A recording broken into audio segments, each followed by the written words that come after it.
এই অনুষ্ঠানটি শ্রোতাদের জীবন গল্প ভিত্তিক অনুষ্ঠান। এই অনুষ্ঠানে শ্রোতারা স্বেচ্ছায় নিজেদের জীবনের গল্প বলেন। শ্রোতারা যা এখানে বলেন তা সরজমিনে ইনভেস্টিগেটেড নয়, সুতরাং সেদিক থেকে বিশ্বাস অবিশ্বাস একান্তই আপনার নিজের। সম্পূর্ণ বিনোদনমূলক এই অনুষ্ঠানটি আমাদের ব্যক্তিজীবনে কখনো কখনো শিক্ষণীয় ভূমিকা রাখে। এই অনুষ্ঠানে যারা আসেন স্বেচ্ছায় অংশগ্রহণ করেন। এই অনুষ্ঠানে কনফেস করবার পরে কিংবা জীবন গল্প বলবার পরে তার ব্যক্তি ও সামাজিক জীবনে কোনো বিরূপ প্রভাব পড়লে সেটার জন্য রেডিও কর্তৃপক্ষ দায়ী নয়। জীবন গল্প, জীবন গল্প, জীবন নাটকের চেয়েও নাটকীয়। আসসালামু আলাইকুম প্রিয় দর্শক এবং শ্রোতা। দর্শক বলছে এই কারণে যে অনেকেই ইউটিউবে আমাদের এই অনুষ্ঠানটা দেখবেন, সে অর্থে আসলে দেখা তো যায় না আমাদের গেস্টদেরকে, আসলে অডিওটাই শোনা যায় ওখানে। এবং শ্রোতা আসলে যারা রেডিওতে শুনছেন এই মুহূর্তে তাদেরকে বলছি, আপনারা শুনছেন জীবন গল্প। আমি আরজি কিবরিয়া আপনাদের সঙ্গে প্রতি সপ্তাহের এই বুধবার রাত 11টার সময় একটু বাতচিত করার জন্য আসি। একজন গেস্ট থাকেন আমার কাছে, কখনো কখনো গল্প আপ টু দ্য মার্ক থাকে, কখনো গল্প আপ টু দ্য মার্ক থাকে না। এবং নিঃসন্দেহে বলতে গেলে যে আমাকে আসলে যেভাবে চিনেছেন আমাদের রেডিও শ্রোতারা, তাতে আসলে এই জীবন গল্প দিয়েই। এবং আমি আগে একটা রেডিওতে অনুষ্ঠান করতাম হ্যালো উইথ 920 নামে, সেখানেও আমি জীবন গল্প নিয়ে কাজ করেছি। রাইট নাও সোশ্যাল মিডিয়াতেও যে ধরনের কাজ করছি সেখানেও আসলে অল অ্যাবাউট লাইফ স্টোরিজ। তো আজকে আমি খুব স্পেশাল একটা কেস আপনাদের সামনে তুলে ধরবো এবং চেষ্টা করবো আসলে ঘটনার ভিতরে যাওয়ার জন্যে। পুরোটুকুই আপনারা মনোযোগ দিয়ে শুনবেন আশা করছি। কি নাম আপনার? বয়স কত হতে পারে? 26। ওকে, শুরু করেন আপনি যেখান থেকে বলতে ইচ্ছে করে। আমি একটু আমার মার দিক থেকে শুরু করতে চাই। আমার মায়েরা হচ্ছে 6 বোন 1 ভাই। আমার নানা ছিল টেইলার্স, ওই সময়কার টেইলার্স ছিল, ছোটোখাটো একটা দোকান ছিল। তো তাদের টেইলার্স থাকলেও তাদের ফ্যামিলি মোটামুটি সচ্ছল ছিল, ভালো ছিল। তো আমার যে নানু, উনি মানে মানে ছেলের প্রতি খুব দুর্বল, যে ওই সময়ের মায়েরা কিন্তু এরকমই ছিল। কেউ এসে মা ডাকলে উনি খুব খুশি হতেন এই টাইপের। তো আমার যে বাবা, উনি আমাদের এলাকায় আমার মার সম্পর্কে মানে পাড়া তো চাচতো ভাই হয় সম্পর্কে, পাশাপাশি বাড়ি, এক বাড়ির পরে তার মানে আমার বাবার বাড়ি। তো হচ্ছে আমার যে দাদু, মানে আমার দাদু ছিল, উনি অনেক ছোটবেলায় মারা গেছে। তো আমার বাবার মা ছিল না, আমার নানুকে মা ডাকতো, এসে মা ডাকতো। তো আমার নানু ছেলের মতো দেখতো, করতো, নানু বাসায় থাকতো, খেতো সব কিছু, মানে আমি যেটা শুনেছি বড় হওয়ার পরে। তো এক সময় আমার মা হচ্ছে তার বোনেদের মধ্যে মেজো। তো আমার বড় আন্টির বিয়ে হয়ে গিয়েছিল, আর মামা তখন বিয়ে করেনি।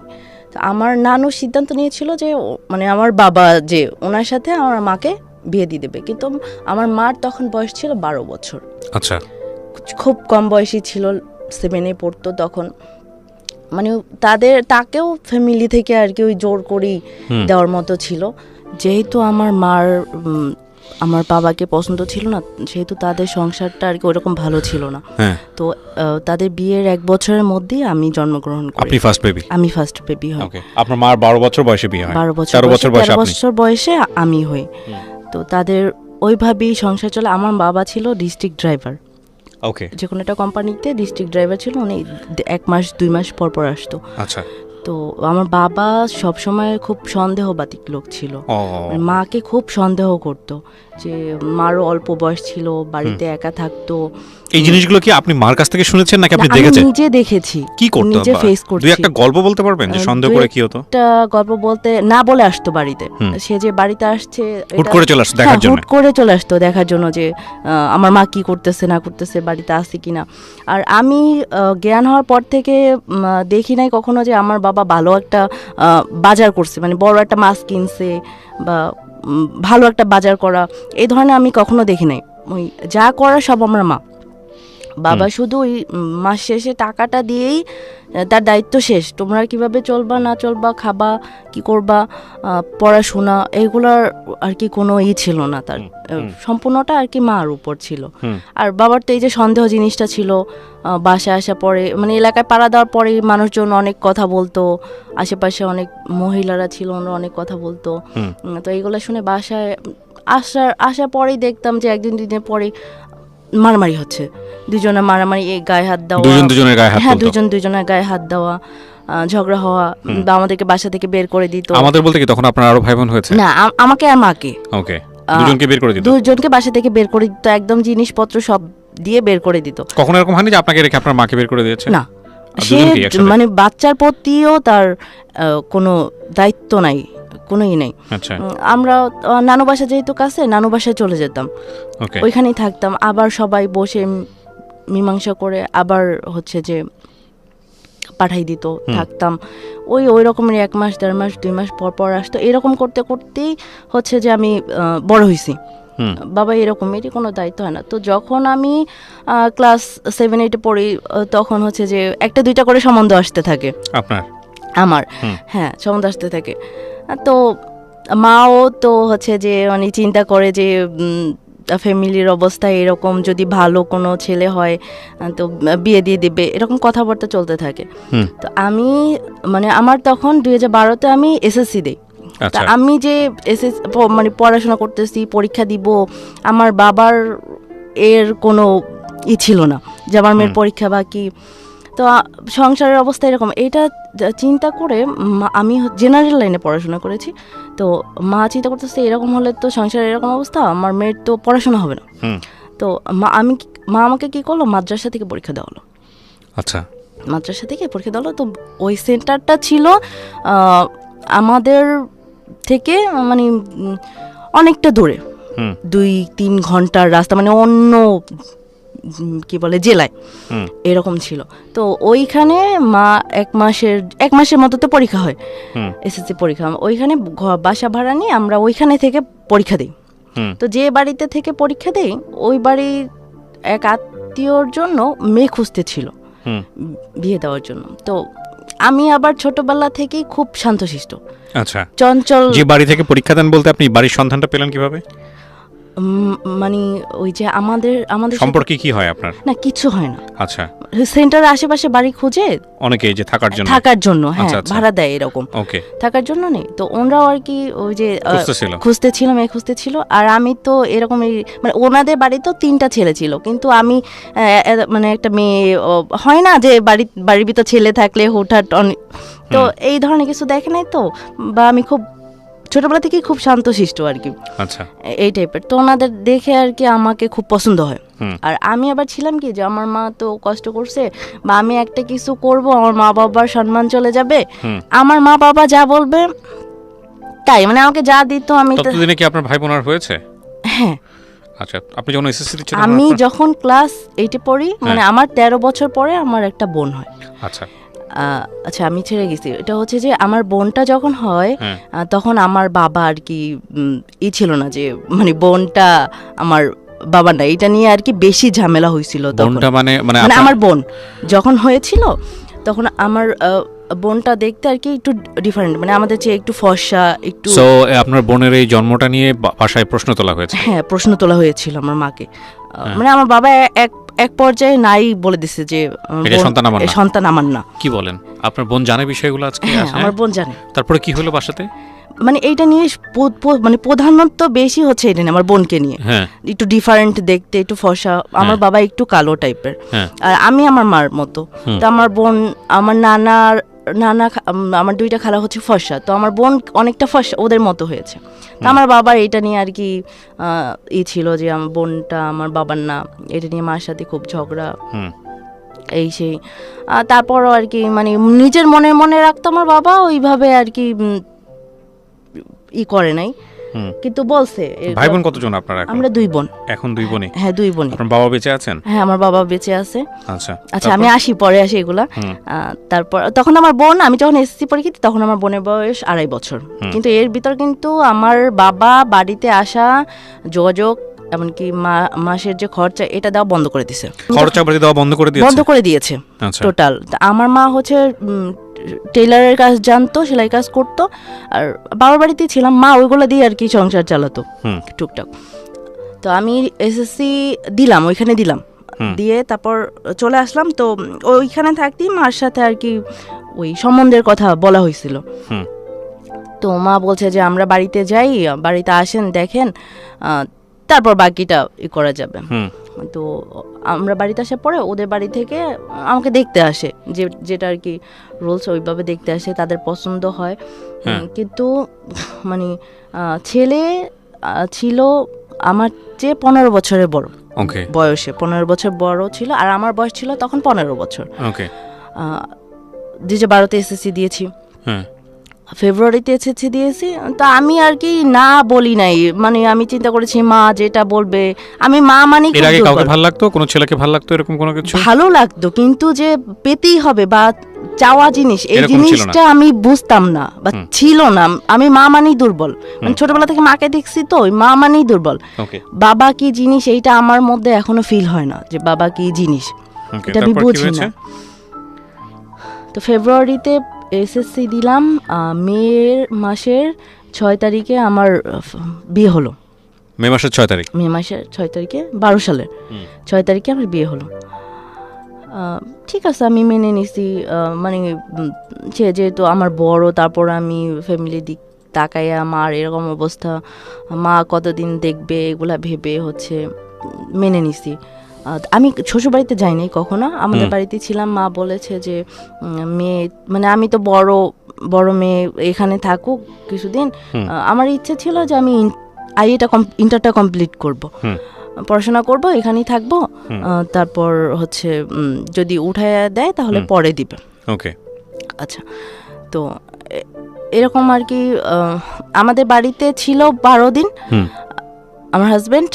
তারপর উনি আর কি ঢাকায় চাকরি করতো, তো ঢাকায় চলে আসছে। তো একদিন কি করছে, মানে উনি তো নতুন জামাই, প্রায় 2 মাসের মধ্যের কথা, বাড়িতে আসবে, শ্বশুর বাড়িতে আসবে, অবশ্যই জানাই আসবে যে আমি আসতেছি। উনি একদিন রাত্রে কি করলো, মানে না জানাই আসছে জাস্ট, কিন্তু আগে কথা বলছি, গাড়ির শব্দ ফোনে বোঝা যাচ্ছে, আমরা বুঝতে পারছি যে হাজব্যান্ড, আমার হাজব্যান্ড। তো উনি একদিন না বলে রাত্রে চলে আসছে। এই জিনিসটা আমার খুব খারাপ লাগছে যে উনি কেন না বলে আসবে।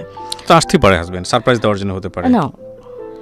নো, এটা আর কি পরে জানা গেছে। এটা হচ্ছে যে ওনার যে দুলাভাই ছিল, উনি আর কি এই জিনিসটা বলে দিচ্ছে যে তুমি না বলে যাবা, লুকায় যাবা, দেখবা যে কি করে না করে, এই জিনিসগুলো। তো এটা আর কি আমিও মেনে নিতে পারি না, আমার ফ্যামিলিও আর কি, যে নতুন জামাই সে আসবে, একটা বাসায় প্রিপারেশনেরও তো ব্যাপার থাকে, নতুন জামাইয়ের জন্য না বলে কেন আসবে।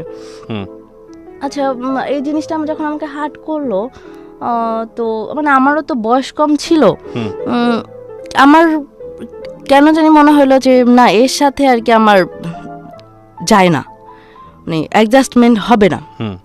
আর একটু রাগী টাইপের ছিল, মানে চেহারাটাই দেখতে রাগী টাইপের। তো আমি বলি যে আমার বড় খালু দেখতে মানে কিছুটা ওনার ক্যাটাগরি, যে আমার বড় খালু অনেক রাগী, দেখছে আন্টিকে অনেক মারধর করে।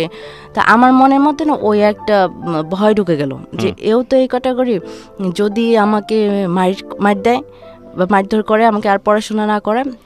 তো ওরা একবার বললো কি যে, তখন আমাকে উঠাই দেয় নাই, বললো যে আমাকে ঢাকায় নিয়ে আসবে।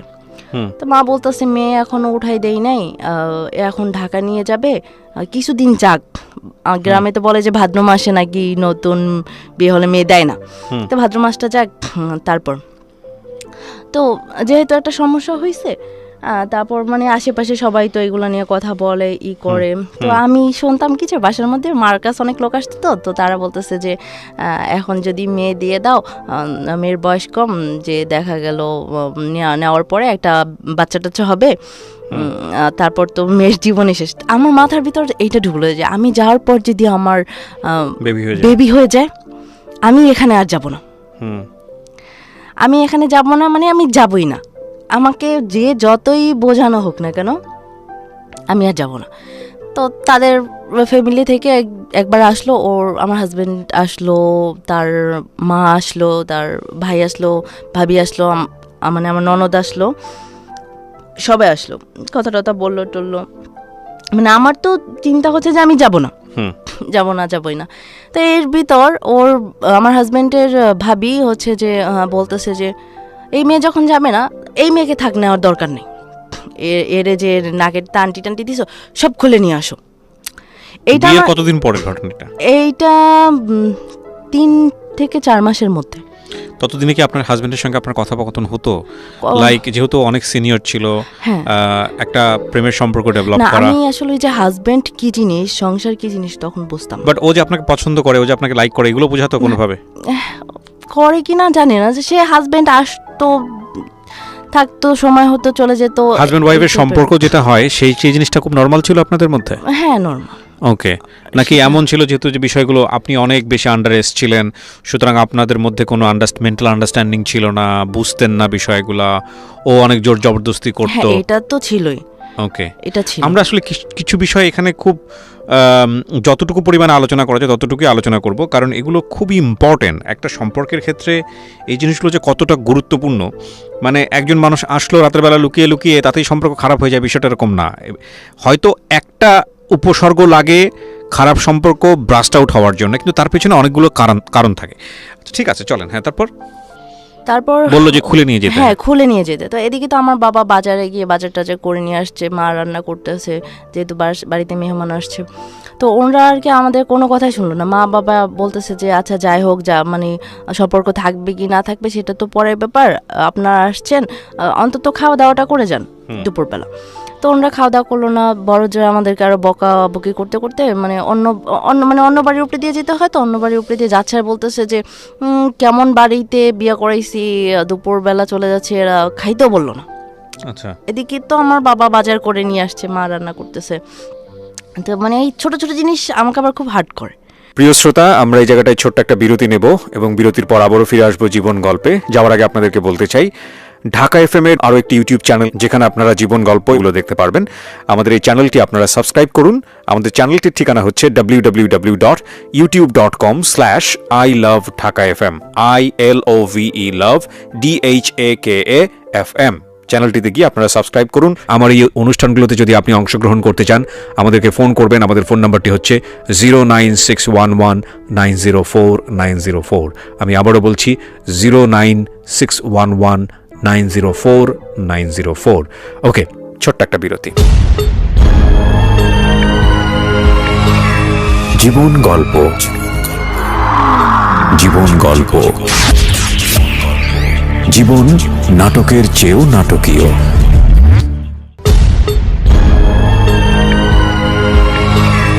জীবন গল্প, জীবন গল্প,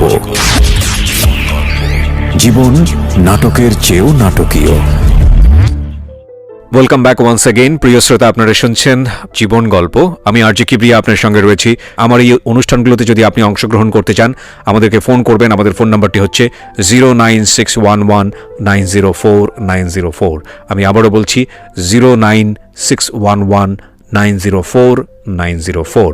ওকে, আমরা যেখানটায় ছিলাম তারপর মানে আমার তো মনে কখনো তাকে ধরেই নাই, যে কোনো একটা জিনিসে মায়ায় আটকে যাবো, এই জিনিসটা ছিলই না। তো এরকম আরও 2 মাস কেটে গেল, 1-1.5 মাস কেটে গেল। তারাও কোনো হচ্ছে যে ডিসিশন দিচ্ছে না যে সম্পর্ক রাখবে কি রাখবে না। শুধু তারা এটাই বললো যে আপনারা যদি সম্পর্ক না রাখেন তাহলে আপনারা মানে ডিসমিস করে দেন, আমাদের ছেলেকে আবার বিয়ে করাবো। 2-3 মাসের মধ্যে এরকম ঘটনা? হ্যাঁ, আমাদের ছেলেকে আবার বিয়ে করাবো। কিন্তু আমরা বলেছি, কি করতো ছেলেটা? উনি বাইং হাউসে জব করতো। বাইং হাউসে জব করতো, মোটামুটি ভালো স্যালারি পেত। ভালো স্যালারি পেত। আমি তো তখন এত কিছু বুঝতাম না যে কোনটাকে কি বলে।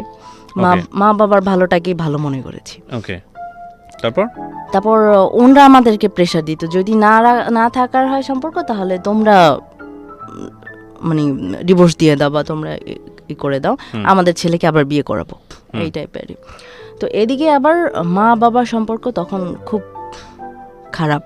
বাবা তো একদম মানে ওই যে বাড়িতে আসাই একদম বন্ধ করে দিছে, সবকিছু একদম টোটাল বন্ধ। থাকতো কই এই সময়টাতে যখন বাড়িতে না আসতো? ওই যে ডিস্ট্রিক্ট ড্রাইভার ছিল, তো কারোর সঙ্গে সম্পর্ক আছে বন্ধুর বাসায় বা এরকম না? হ্যাঁ, আমার বাবা তার মধ্যে হচ্ছে যে নরসিংদীতে একবার বিয়ে করছে। ইন দ্য মিন আপনারা জানতেন না? না, জানতাম না। ওখানে গিয়ে থাকতো? হ্যাঁ, ওইখানে গিয়ে থাকতো। ওকে, তো আমি মানে এটা হচ্ছে যে বিয়ের 6 মাসের মাথায় আমি ডিভোর্স দিয়ে দিই ছেলেকে। যেহেতু আমি সম্পর্ক মানে ওদের কথা সে, যেহেতু তুমি সংসার করবা না, সম্পর্ক রাখবে না, তাহলে তোমরাই দিয়ে দাও। তো আমি আমার মা সম্মতি নিয়ে, মা ছিল, বাবা তো কোনো জিনিসই ছিল না বা থাকে নাই। থেকে আমি হচ্ছে যে ছেলের দুলাভাই ছিল, ডিভোর্স দিয়ে দেই।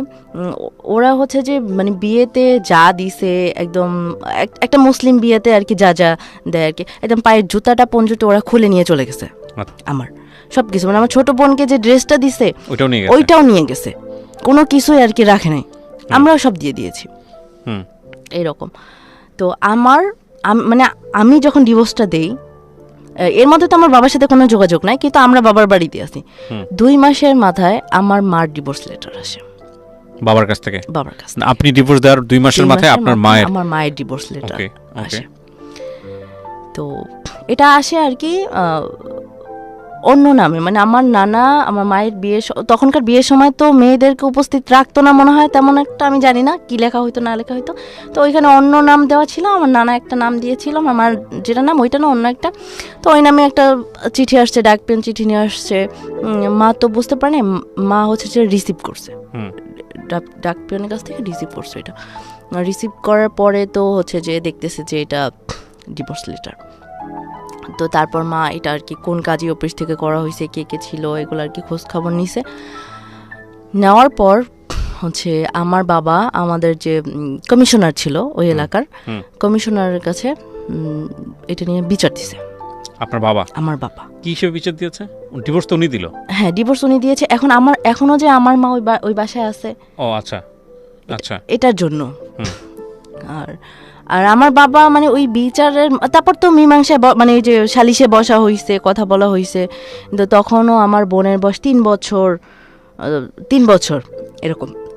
একটা বারো আমার বাবা বলল না যে তুমি চলে যাও, আমার সন্তান 2টাকে রেখে যাও, বা এদের ভবিষ্যৎ কি হবে, এটা সে কখনোই বলে নাই, এখনো না। তো মীমাংসা হলো, আমার মার কাবিন ছিল 50,000। তো মানে আমাদের মধ্যে তো আছে 3 মাসের খাবার পড়া, আর মানে আমার ছোট বোন ছোট, এই হিসাবে আমার মাকে 1 লাখ টাকা দিয়ে মানে এটা হচ্ছে যে মীমাংসা করা হয়েছে আমার মা। তারপর আমার মাকে মানে ঘরের জিনিসপত্র যা ছিল, তারপর আমরা 2 বোন আমাদেরকে নিয়ে মাকে ঘর থেকে বের করে দিয়েছে। আপনার বাবা? আমার বাবার সাথে লোকজন ছিল। তখন কি আপনারা জানতেন যে উনি আরেকটা বিয়ে করেছে? হ্যাঁ, এর মধ্যে জানতাম, কিন্তু মা ওই বিষয় নিয়ে কোনো কিছু বললে মাকে খুব খুব মারতো। তারপর কি হলো? তারপর তো আমি আমার মাকে নিয়ে এখন তো আমিও ডিভোর্স, আমার মাও ডিভোর্স। আমার মা আর আমার ছোট বোনকে নিয়ে আমি মানে আমাদের এলাকায় একটা বাসা ভাড়া নিয়ে থাকতে শুরু করলাম। তো মাকে যে টাকা দেওয়া হয়েছিল ওই টাকা দিয়ে আর কি সংসারটা চলতেছিল। তো এইভাবে কতদিন চলবে? তো এইটা চিন্তা করে তখন আমি মানে এলাকার তথ্য কেন্দ্র বলে কিছু, মানে আমি কম্পিউটারের কাজ জানতাম, তো রেজাল্ট বের করা বা কিছু, হ্যাঁ, এইগুলার একটা 2500 টাকার একটা চাকরি নিলাম। আচ্ছা, 2013 সালে 2500 টাকা চাকরি নিলাম, 17 মাস করলাম। মানে মাকে 2000 টাকা দিতাম আর 500 টাকা নিজের খরচা রাখতাম। কিন্তু কখনো কমেন্টস করে নাই যে মানে আমি এইটা খাবো বা ওইটা খাবো। আমি এমনও দেখেছি যে ঘরে বাজার নাই, আমার মা অন্যের বাগান থেকে তরকারি চুরি করে নিয়ে আসছে, নিয়ে এসে রান্না করছে। আমার বাবা যখন টাকা দেয় নাই সংসারে, আমার মা কচু টোকাই নিয়ে এসে রান্না করছে, খুব মজা লাগছে। এখন বুঝতেছি যে আসলে ওইটা কি ছিল বা কেন ওইগুলো, খুব মজা লাগছে। কিন্তু আমি এত চাপা স্বভাবের, আমি কখনো বলি না যে মা আমার এই জিনিসটা খাইতে ইচ্ছা করে বা আমার এই ভালো একটা জামা লাগবে। বাচ্চারা বুঝে যায় আসলে সিচুয়েশনালি। হ্যাঁ, এটা আমি কখনো বলি না। আবার আমার এমনও দিন গেছে যে আমি কি বলে যে একটা 3 পিসের কাপড় দিয়ে 3টা জামা বানাইছি আর একটা সেলোয়ার বানিয়ে 3টা পরছি আর কি। এমনও দিন গেছে যে আমার শুধু একটাই ড্রেস ছিল, এইটা দিয়েই আমি সব জায়গায় কভার করছি এরকম। তো অনেক চাকরির ইন্টারভিউ দিতাম, তখন তো আমার রেজাল্ট বের হয়ে গেছে, এসএসসির রেজাল্ট বের হয়ে গেছে, এ গ্রেড ছিল। তো এখন মানে চাকরিতে তো লোক লাগে, লোক ছাড়া তো আসলে হয় না, তো হলো না। তো আমি এখন কি করব, মানে মাকে বোনকে সবাইকে নিয়ে ঢাকায় চলে আসলাম, আশুলিয়াতে। কি প্ল্যান করে আসলেন? আমি গার্মেন্টস করব। মানে আপনি তখন কি পড়াশোনা ছেড়ে দিয়েছেন? হ্যাঁ, পড়াশোনা আমি ছেড়ে দিয়েছি। আমার বোন তখন কি করে? আমার বোন তো তখন 3.5 বছর বয়স। এত ছোট? হ্যাঁ, আমার মা মানে আমার মায়ের আমি 13 বছরের ছোট, আমার বোন আবার আমার 13 বছরের ছোট। ওকে, সো আপনার বাবার সঙ্গে আপনার মায়ের যখন ডিভোর্স হয় তখন আপনার বোনের বয়স কত? তখন ওর বয়স 3 বছর। 3 বছর। ওকে, সো আপনি ঢাকায় আসলেন, তারপর? মাকে নিয়ে বোনকে নিয়ে আমি আশুলিয়াতে আসলাম, ঢাকায় আসলাম। আসার পরে মা, আমার তো বোন ছোট, মা কিছু করতে পারবে না, আমি গার্মেন্টসে ঢোকার পরে 2-3 মাস করলাম। তো আমার মা ঢাকায় অ্যাডজাস্ট করতে পারলো না, মানে নানাবিধ টেনশন, আমি বড় মেয়ে, কিভাবে কি চলবে, দেখতে শুনতে ভালো, হ্যাঁ, সো এগুলো তো একটা বড় প্রবলেম গার্মেন্টসের ক্ষেত্রে, আবার অনেকেই বলে আর কি। আমার মাও অনেক ইয়ং এখনো। ওকে, খুব স্বাভাবিক, কারণ আপনি 12 বছর 13 বছর বয়সে আপনার জন্ম হয়েছে। হ্যাঁ, তো মা খুব ডিপ্রেশনে চলে গেল। এখন তো বুঝতেছি যে আসলে এটা ডিপ্রেশনে চলে গেল, অসুস্থ হয়ে গেল। তো আমার নানু এসে আমার মাকে নিয়ে গেল। তা আমাকে বললো যে তুমিও চলো, এখানে থাকা দরকার নেই। কিন্তু আমি ভাবলাম যে আমি চলে যাব, তাহলে আমার মা চলবে কিভাবে। মা চলে আসলো, আমি ঢাকায় রইলাম, 2 মাসের মতো করলাম। তো ঈদের ছুটিতে বাড়িতে আসলাম, মার কাছে আসলাম। আসার পরে ছুটি কাটায় আবার ঢাকায় গেলাম, জয়েন করলাম। কিন্তু তখন আর অফিস করতে পারলো না, আমার জন্ডিস হয়ে গেল। তো গার্মেন্টস থেকে ছুটি দিল, তারপর আমি আর গেলাম না, মানে মাই আর কি আমাকে যেতে দেয়নি। পরে মা ঢাকায় যেয়ে আমাকে নিয়ে আসলো যে তোমার আর চাকরি করতে হবে না, তুমি চলে আসো। এটা 2013 সালের কথা, 13 সালের শেষের দিকে, 13 সালের কথা। তারপর আমরা মানে আম্মা আমাকে যে নিয়ে আসে, আমরা আবার চলে আসি বাড়িতে। তো তখনও আর কি আমি কিছু করি না, ওই যে কয় মাস চাকরি করেছি ওই কিছু টাকা ছিল, ওইগুলা দিয়ে তারপর এদিকে মা হচ্ছে ওই মা যে টাকাগুলো পেয়েছে এগুলো বিভিন্ন ব্যবসা খাটায়, ওইগুলা দিয়ে আর কি মা চলতেছে। আর টুকটাক টেলারের কাজ করে, এরকম করতে করতে আপনার 14 সালেরও 4-5 মাস চলে যায়। তো একদিন বিকেলে আমি আমার ছোট বোনকে নিয়ে আমাদের আর কি শহরে একটু ঘুরতে বেরোইছি। তো তখন একটা ছেলের সাথে পরিচয় বলবো না, মানে ছেলেটা দাঁড়িয়ে ছিল, আমার বোন ছোট ছিল তো, ওর সাথে কথা বলতেছিল। তো এক সময় আর কি আমার সাথে কথা বললো, কিন্তু আমার মধ্যে না ওই প্রেম ভালোবাসা বা কারোর সাথে সম্পর্ক করব এই জিনিসটা আর ছিল না। আমার বাঁচতে হবে, আমার ফ্যামিলিকে, মা বোনকে সেভ করতে হবে। আর এদিকে তো গ্রামের মানুষ অনেক খারাপ, মানে নানান কথা বলে, যেহেতু মা ডিভোর্সি, মেয়ে ডিভোর্সি, 2জন ইয়ং বয়সী, ঠিক আছে, অনেক কথা বলে। তো তার মধ্যে না খুব মনে হতো যে মার উপরে এত প্রেশার যায়, এত কথা শুনতে হয়। ভালো মন্দ খুঁজতাম না, ভাবতাম যে যদি কেউ মানে আমি যদি চলে যাইতে পারতাম কারোর সাথে, তাহলে আমার মার উপরে থেকে বোঝা কমতো। যে সে রিক্সাল হোক আর ভ্যানালা হোক, আমি মানে নানু মামাইদেরকে সাথে সাথে বলতাম যে সম্বন্ধ দেখো, মানে আমার মার উপরে থেকে চাপ কমুক, মানুষের কথা থেকে বাঁচুক, এই জিনিসটা আর কি। তো ওই ছেলেটার সাথে যখন দেখা হয় তখন ছিল আপনার অক্টোবরের 2 তারিখ ছিল, ওই 14 সালের 2 তারিখ বিকালে দেখা হয়। তো উনি অনেক রিকোয়েস্ট করার পরে আমি আমার ফোন নাম্বারটা দিই। তো তখন আমার ফোন ছিল না, ফোন নষ্ট ছিল। তো আমি 6 দিনের মাথায় একটা ফোন কিনি। ফোন কেনার পরে যখন আমি আমার সিমটা ওপেন করি, তো দেখলাম যে তখন ওই ছেলেটা আমাকে মানে ফার্স্ট একটা মেসেজ দিছে। ওইটা আমাকে খুব ভালো লাগছে, ওই মেসেজটা, যে আমি তোমাকে 200 বার কল দিয়েছি, তোমাকে পাই নাই। এই জিনিসটা আমার খুবই ভালো লাগছে, ঠিক আছে। কিন্তু ওই যে রিলেশন এই ধরনের কোনো চিন্তা ছিল না। তো ওনার সাথে আমি একদিন কথা বলার পর উনি আমাকে বললো কি যে, উনি মানে চাকরি করতো, তো বললো যে তোমাকে আমি কিছু কথা বলবো, কিছু কথা আছে, আমি তোমাকে কিছু কথা বলবো রাত্রে। আচ্ছা ঠিক আছে। তো ওই দিনকার উনি আমাকে কিছু বলো না, পরে একদিন আর কি ওই ছেলেটা ওর ফ্যামিলি সম্পর্কে বললো যে বাবার সাথে ভালো সম্পর্ক না, ওরও হচ্ছে বাড়িতে সৎমা, মা বাবা ডিভোর্সি, ওর বাড়িতে সৎমা, ছোটবেলা থেকে ওইভাবে স্বাচ্ছন্দ্য পায় নাই। এখন হচ্ছে যে মানে ওর দুর্বলতাগুলো ও আমাকে শেয়ার করলো। ওর কথা শুনে আমার দুঃখ আমি ভুলে গেলাম।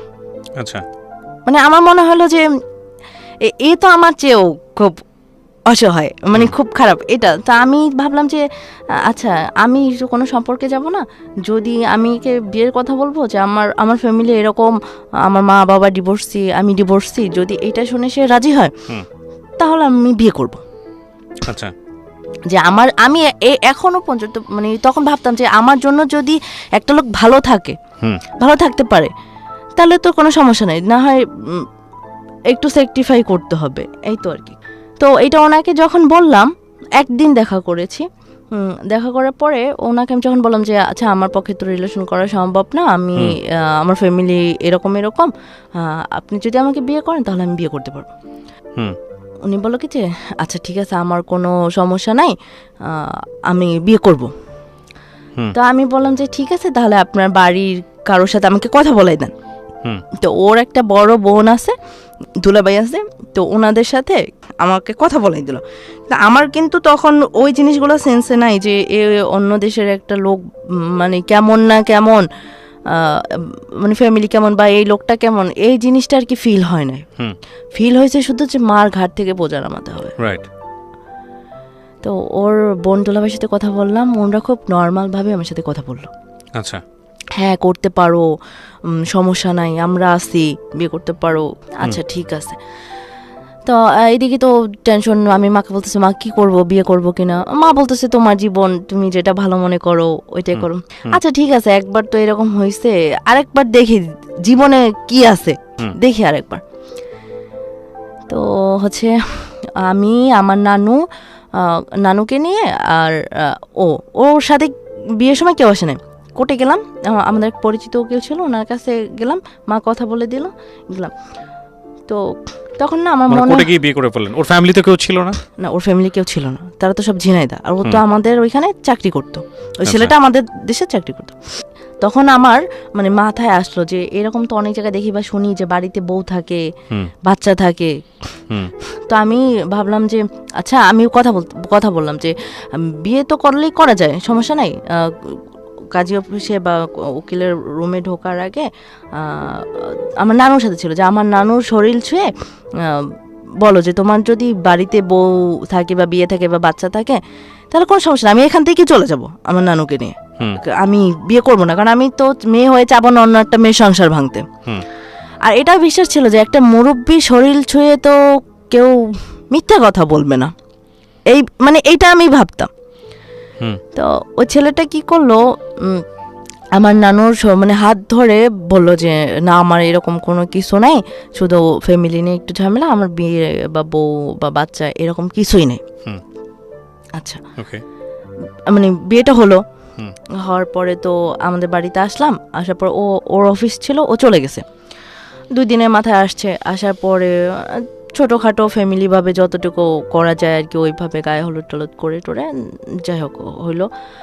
হওয়ার পরে তো ও যখন আসতো দেখতাম যে একটা নাম্বার থেকে কল আসতো, ছেলেদের নাম দিয়ে সেভ করা, কিন্তু কথা বলার ধরনেতে বোঝা যায় যে কার সাথে কে কীভাবে কথা বললে। এটা তো কয়েকদিন আমি এটা আন্দাজ করছি, করার পরে এটা হচ্ছে 1 মাসের মাথায়, 1 মাসে আমি দেখছি, দেখার পরে 1 মাসের মাথায় হচ্ছে যে একদিন এরকম ফোন আসছে, পরে আমি স্পিকার বাড়াই দিছি যে কে কথা বলে, যদি ফ্রেন্ড হয় বা ছেলে হয় তো স্পিকারে কথা বলতে তো সমস্যা নেই। তো তখন শুনতেছি যে ওইটা ওর ওয়াইফ, মানে ওর বাড়িতে বউ আছে। কিভাবে বুঝলেন? বিবাহিত, ওই যে ওর বউর সাথে কথা বলতেছে। তখন মানে আমি তো ওকে বাধ্য করছি যে কে ফোন দিছে, তুমি স্পিকারে কথা বলো, ওই মেয়েটা যেভাবে কথা বলবে ওর তো ওইভাবেই কথা বলতে হবে, শুনতে হবে। মেয়ে জিজ্ঞেস করতেছে তুমি কি করতেছো, কোথায় আসছো, খাইছো নাকি, একটা হাজব্যান্ড ওয়াইফ যেভাবে কথা বলে ওইভাবে ফোন রাখলো। তারপর আমি বললাম যে মানে আমি তো একদম পুরা হতভম্ব হয়ে গেছি যে আমি কি করলাম। একবার তো লাইফে একটা অঘটন ঘটলো, আবার আমি জানি না শুনে এরকম একটা ছেলেকে বিয়ে করলাম। আমি কি, আমার তো বেবি ছিল না, আমি ডিভোর্সই ছিলাম, কিন্তু আমি কি চাইলে একটা ভালো ফ্যামিলির ছেলেকে বিয়ে করতে পারতাম না? তখন কিন্তু ওর ওইরকম চাকরিও ছিল না, মানে চাকরি ছিল টেম্পোরারি এরকম আর কি। আমি কিছুই ভাবি না, আমি শুধু ভাবছি যে আমার মার ঘাট থেকে বোঝা নামাতে হবে, শুধু এইটাই ভাবছি, নিজেকে নিয়ে কখনোই ভাবিনি।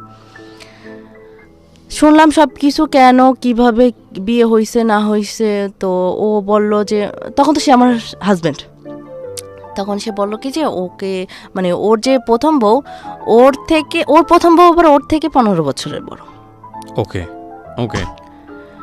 ওর সাথেও জোরপূর্বক মানে দুলাভাই বিয়ে দিয়েছে। নয়তো ওর বোনকে ছেড়ে দিবে, এই টাইপের কিছু একটা কথা বলে বিয়ে দিয়েছে। তো ওর সাথে ওর বড় মানে ওর প্রথম ওয়াইফের সাথে ভালো সম্পর্ক ছিল না। প্রিয় শ্রোতা, আমরা এই জায়গাটায় ছোট্ট একটা বিরতি নেব এবং বিরতির পর আবারও ফিরে আসবো জীবন গল্পে। যাওয়ার আগে আপনাদেরকে বলতে চাই, ঢাকা এফএম এর আরও একটি ইউটিউব চ্যানেল যেখানে আপনারা জীবন গল্প এবং সিক্রেটস অনুষ্ঠানের ভিডিওগুলো দেখতে পারবেন। আমাদের এই চ্যানেলটি আপনারা সাবস্ক্রাইব করুন। আমাদের চ্যানেলটির ঠিকানা হচ্ছে www.youtube.com/ilovedhakafm ILOVE love DHAKAFM। চ্যানেলটিতে গিয়ে আপনারা সাবস্ক্রাইব করুন। আমার এই অনুষ্ঠানগুলোতে যদি আপনি অংশগ্রহণ করতে চান, আমাদেরকে ফোন করবেন। আমাদের ফোন নাম্বারটি হচ্ছে 09611904904।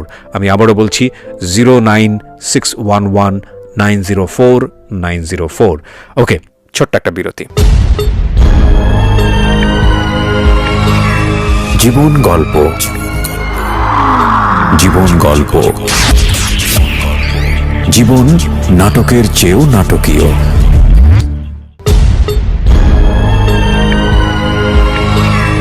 জীবন গল্প, জীবন গল্প, জীবন নাটকের চেয়েও নাটকীয়। Welcome back once again. প্রিয় শ্রোতা, আপনারা শুনছেন জীবন গল্প। আমি আরজে কিবরিয়া আপনার সঙ্গে রয়েছি। আমার এই অনুষ্ঠানগুলোতে যদি আপনি অংশগ্রহণ করতে চান, আমাদেরকে ফোন করবেন। আমাদের ফোন নাম্বারটি হচ্ছে 09611904904। আমি আবারও বলছি 09611904904। ওকে, আমরা যেখানটায় ছিলাম তারপর। তো এইটার জন্য ও আবার চেয়েছিল যে নিজের মতো করে কাউকে বিয়ে করবে। তো আমার কথা ছিল যে তুমি আমাকে সব শেয়ার করতা, আমি যদি ভালো মনে করতাম তাহলে আমি তোমার সাথে সম্পর্ক করতাম, না হয় আমি সরে আসতাম। কিন্তু ছলনার আশ্রয় নেওয়ার তো কোনো দরকার ছিল না।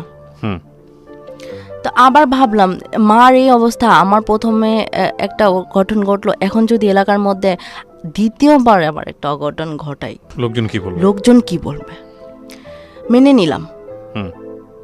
মেনে নেওয়ার পরে এখন মনে করেন যে আমার বিয়ে মানে ওর সাথে বিয়ে হওয়ার 2 মাস পরে ও ওই চাকরিটা ছেড়ে দিল। এখন মার তো ওই অবস্থা, আমি তো মার ঘাড়ের উপরে স্বামী নিয়ে থাকতে পারি না। তা আমার বড় আন্টি থাকতো গাজীপুরে, তো আন্টির সাথে কথা বলে ওকে নিয়ে নভেম্বর মাসে 1 মাসের মাথায় 1-1.5 মাসের মাথায় নভেম্বর মাসে ওকে নিয়ে গাজীপুর আসলাম। গাজীপুর আসার পরে মানে ওসব এলাকায় তো গার্মেন্টস ছাড়া আর কোনো উপায় নাই। তা আমি এসে গার্মেন্টসে ঢুকে গেলাম, ও কোথাও ঢুকলো না, ও বাসায় বসে রইল। আমি 2 মাস গার্মেন্টস করলাম, ও 2 মাসের মধ্যে কোথাও ঢুকলো না। ও গার্মেন্টস করতে পারবে না, এটা করতে পারবে না, ওটা করতে পারবে না, মানে ওর ভালো কিছু লাগবে, ভালো কোনো চাকরি লাগবে, ওরকম শিক্ষিতও ছিল না। কিন্তু আমি গার্মেন্টসে অ্যাডজাস্ট করতে পারতাম না। আমার ওই যে টাইফয়েড হইতো, জন্ডিস হইতো, এগুলো হইতো। 2 মাসের মাথায় জানুয়ারি মাসে চলে আসলাম আবার, মানে আবার আমাদের বাড়িতে চলে আসলাম। এর মধ্যে কথা আছে, যখন আমি গাজীপুরে থাকতাম ফার্স্ট একদিন আমার গায়ে হাত তুললো বলতে মানে টুকটাক কথা নিয়ে ও আমাকে জুতা দিয়ে মারলো। ফার্স্ট গায়ে হাত তুললো, মর্মান্তিকভাবে মারা, মানে এইভাবে কেউ কাউকে মারে না, এমন ভাবে যে আমি যে ঠেকাবো এরকম কোনো প্লেস নাই, এমন ভাবে ধরবে। কয় মাসের মাথায় বিয়ের? 3 মাস। 3 মাসের মাথায় আমাকে জুতা দিয়ে মারলো। তাও আমি নীরবে সহ্য করলাম। আমি শুধু ভাবতাম যে আমার জন্যও ভালো থাকুক, আমার জন্য ভালো থাকুক, এইটাই ভাবতাম সবসময়। আবার ওরে নিয়ে চলে আসলাম। চলে আসার পরে 1 মাসের মতো বাড়িতে থাকলাম, বিভিন্ন জায়গায় চাকরি বাকরির ওরে নিয়ে ঘুরলাম, 2-1টা জায়গায় দিলাম, ও কোনোটাই করতে পারবে না, কোনোটাই অ্যাডজাস্ট হয় না। তারপর ও নিজেই একটা প্রাইভেট সিকিউরিটি কোম্পানি খুঁজে বের করলো, করে ফেব্রুয়ারি মাসের 14 তারিখ ঢাকায় চলে আসলো। এসে সপ্তাহখানিক ট্রেনিং করে ও হচ্ছে যে ওই সিকিউরিটি কোম্পানিতে জয়েন করলো, চাকরি করলো। আমি হচ্ছে যে মার্চ মাসে আবার আমি ঢাকায় আসলাম। ওর কিন্তু কিছু নাই, বা এর মধ্যে ওর ফ্যামিলির কেউ আসে নাই, বা কেউ একটা কানাকড়ি দিয়েও হেল্প করে নাই। মা ফ্যামিলি থেকে জানতে পারছে যে ও বিয়ে করছে আরেকটা? হ্যাঁ, ও তো দিনে জানাই দিছে। মানে ওর ফ্যামিলিটা এরকম যে ছেলে কি করলো না করলো এটা আর কি দেখার বিষয় না, এরকম এখনো। তো বাড়ি থেকে মা যা দিল টুকটাক হাঁড়ি পাতিল এগুলো নিয়ে চলে আসলাম ঢাকায়। আসার পরে আমিও ওই সিকিউরিটি কোম্পানিতে ঢুকলাম, ট্রেনিং করলাম। তো এমন একটা অবস্থা ছিল যে আমি খারাপ খাইছি কিন্তু আমি ওই যে করলা ভাজাটা কখনো পছন্দ করি না। এমনও দিন গেছে যে আমি 3 বেলা 1 সপ্তাহ করলা ভাজা দিয়ে ভাত খাইছি। মানে 100 টাকা খরচা করবো তাহলে আমি চলবো কিভাবে, এই জিনিসটা ভাবতাম যে এই টাকাটা খরচা হয়ে গেলে তারপর আমি চলবো কিভাবে, বাসা ভাড়া দিব কিভাবে, বেতন পাবে 8,000 টাকা বেতন, একদিন ডিউটি না করলে ওই দিনের টাকা কাটা, এরকম ছিল। তো আমি 7 দিনের ট্রেনিং করার পরে আমার পোস্টিং হলো মহাখালীতে। তখন আমার বাসা ছিল নতুন বাজার। তো আমার প্রতিদিন শিফটিং ডিউটি ছিল, 6টা থেকে 2টা আর 2টা থেকে রাত 10টা, এক দিন এক একটা। তো যখন শীতের সময় ছিল আমার তো 5টায় বের হইতো, 5:30 ওখানে অ্যাটেন্ড থাকতে হইতো, 6টা থেকে ডিউটি ছিল। শীতের সময় ভোর 5টা মানে মনে হতো যে অনেক রাত। রাস্তায় আমি একা একটা মেয়ে ছাড়া আর কেউ ছিল না, কিন্তু আমার বুক ভরা খুব সাহস ছিল। আমি একা একাই বের হইতাম, একা একাই যাইতাম, একা একাই আসতাম। এরও হচ্ছে যে একটু দায়িত্ব জিনিসটা খুব কম, কিন্তু মারামারি জিনিসটা আছে। কেন? এর মানে অগোছালো, তারপর হচ্ছে এর কথার ধরন বা অনেক কিছুই আমার সাথে অ্যাডজাস্ট হয় না বা আমার পছন্দ হয় না, যে কারণে এক কথায় 2 কথায় তর্ক হয়ে যেত। আর ও আমাকে খুব মার দিত, অনেক মার দিত। তাই এক সময় সহ্য করতে না পেরে আমি ওর যে মা আর ওর যে বোন তাকে আমি এক সময় জানাইলাম যে এইভাবে তো আমাকে গায়ে হাত তুলে মারে, এটা তো আসলে ঠিক না, আপনারা একটু বোঝায়েন। আচ্ছা ঠিক আছে, এরকম মানে কয়েকদিন ভালো যায়, আবার কয়েকদিন হচ্ছে যে কয়েকদিন পরপরই গায়ে হাত তুলে। দেখা হলো যে আমি রান্না করে নিয়ে আসছি, একটা কথা কাটাকাটি হয়েছে, লাথি মেরে ফেলে দিছে, ভাত তরকারি লাথি মেরে ফেলে দিছে। আমার আবার ওগুলো সব গুছাই আনতে হয়েছে। এদিকে আমি যখন বিকাল ডিউটি হতো, আমার 10টা পর্যন্ত ডিউটি ছিল, বাসায় আস্তে আস্তে 11টা 11:30 বাজতো, রান্না করতাম, খেতাম, শুইতে আমার 1টা। পরের দিন আবার আমার সকাল ডিউটি, আমার ভোর 4টায় উঠতে হতো। মানে কি যে একটা অবস্থা ছিল, খুব ঘুম হতো না, ঠিকমতো খাওয়া হতো না, আবার লং জার্নি ছিল, 2-3টা বাস চেঞ্জ করে করে তারপর আমার অফিস করতে হতো। বেতন ছিল 8,000, একদিন অ্যাবসেন্ট করলে ওই দিনের টাকা নেই, এইরকম করে। কিন্তু আমি কখনো দাবি করিনি যে আমার এই জিনিসটা লাগবে দিবা বা আমার এটা দরকার, কখনো আমি বলিনি। তো এরকম চলতেছিল। চলতে বিয়ের যখন 2-2.5 বছর, তখন মানে ডিসিশন হলো যে ওর যে প্রথম বউ, এর মধ্যে আবার আমি বলি যে আমার বিয়ের আগে যখন ওর প্রথম বউর সাথে ওর সম্পর্ক ছিল, তখন ওর বউ, আমার যখন বিয়ে হয় ওর সাথে, তখন ওর বউ প্রেগনেন্ট। আচ্ছা, প্রথম বউ প্রেগনেন্ট। তো একদিন আমার ছোট ননদ ফোন দিয়েছে আমার স্বামীর ফোনে, ও তো বুঝতে পারেনি যে আমি ফোন ধরেছি। ফোন দিয়ে বলতেছি কি যে ভাইয়া ভাবির তো মেয়ে হয়েছে। না, এটা শুনে তো আমি আরো, এই যে তোমার বিয়ে হয়েছে, বউ আছে, ঠিক আছে, তাহলে বাচ্চা? এখন তো সে ভুলবশত হয়ে গেছে বা চাই না। কেন আপনি বাচ্চা চাচ্ছিলেন না কেন? ওর যদি ওয়াইফ থাকে তার তোর বাচ্চা রাইট না, আমার কথা হচ্ছে লুকাবে কেন? ওকে, আমাকে বলতো যে আমার বিয়ে আছে বা আমার ওয়াইফ প্রেগনেন্ট। নাকি আপনাকে এরকম আশা দিয়ে রেখেছিল যে একসময় ও ডিভোর্স দিয়ে দিবে? হ্যাঁ, বিয়ের পরে যে ডিভোর্স দিয়ে দেবে, সেই ডিভোর্স দিয়েছে, সেই টাকাটাও আমি দিয়েছি, আমার চাকরির টাকা। পরে কি ডিভোর্স দেয় না? আপনি খোঁজ পেলেন? না, দিয়েছে। ডিভোর্স দেওয়ার পরে বাচ্চা হয় কিভাবে? না, বাচ্চাটা হয়েছে আগে। ওকে, হ্যাঁ, তারপর বাচ্চা হওয়ার পরে ডিভোর্স দিয়েছে। ডিভোর্স দেওয়ার পরে একদিন ও হচ্ছে যে বাড়িতে আমাকে বলে গেল, আমার তো অফিস আছে, মানে আমার কথা বলতেছে, আমার অফিস আছে, আমি ঢাকায় রয়ে গেলাম, ও বাড়িতে যাচ্ছে, আমাকে বলে গেল যে আমি বাড়িতে যাচ্ছি। আচ্ছা ঠিক আছে যাও। তো যাও চলে গেল। ও বলতেছে যে আমি এইভাবে আগে আমার একটা ফ্রেন্ডের বাসায় যাব, তারপর আমি বাড়িতে যাব। আচ্ছা ঠিক আছে। তো আমাকে হুট করে, আমি বিকালবেলা শুয়ে আসি, দুপুরবেলা শুয়ে আসি, ওর দুলাভাই আমাকে ফোন দিল যে হ্যাঁ তুমি কি জানো ও কোথায় গেছে? না, আমার স্বামীর কথা বলতেছে। হ্যাঁ ভাইয়া, ও তো বাড়িতে গেছে। দুলাভাই বলতেছে কি, ও তো বাড়িতে যায় না, ও তো ওর বড় বউর কাছে গেছে। বড় বউর কাছে গেছে মানে যার সাথে সম্পর্ক নাই, তাহলে সেখানে কেন যাবে? তখন আমার ভিতরে হচ্ছে যে আরো একটু বেশি ক্ষোভ তৈরি হলো। ঠিক আছে, এদিকে ওর ফোন বন্ধ, আমি ফোন দিচ্ছি, ফোন বন্ধ। তা আমি এটা আমি কিন্তু আমার মাকে জানাই নেই এগুলা, যে আমার হাজব্যান্ডের আগে বউ আছে বা বাচ্চা হইছে। আমি ভাবলাম যে আমার মা যদি আবার শুনে তাহলে আমার মা আবার একটা শক খাবে। আমি নিজের ভিতর চাপাই রাখছি। যখন আর সহ্য করতে পারি না তখন আমি আমার মাকে বলে দিছি যে এরকম। তো দেখতেছি যে সম্পর্ক ভালো না। তা আমি কি করলাম, যে এই যদি আমাকে না বলে লুকায় ওইখানে যেতে পারে, সে তো অন্য কিছু করতে পারে। আমি থানায় একটা জিডি করলাম যে এ তো আমাকে হচ্ছে যে না জানায় বউ আছে, বিয়ে হয়েছে বা বউ প্রেগনেন্ট, এগুলো না জানায় বিয়ে করছে। যাই হোক, আমার সে ওইটার জন্য তো আমাকেও কিছু করে ফেলতে পারে। তো এইটা ভেবে আমি একটা জিডি করলাম, ঢাকায় জিডি করলাম, যে এলাকায় থাকতাম ওই এলাকাটা জিডি করলাম। জিডি করার পরে আমার তো মন মানসিকতা খারাপ, আমি মার কাছে চলে গেলাম। তারপর ও কি করলো, ও দেখলো যে পরিস্থিতি এখন খারাপ।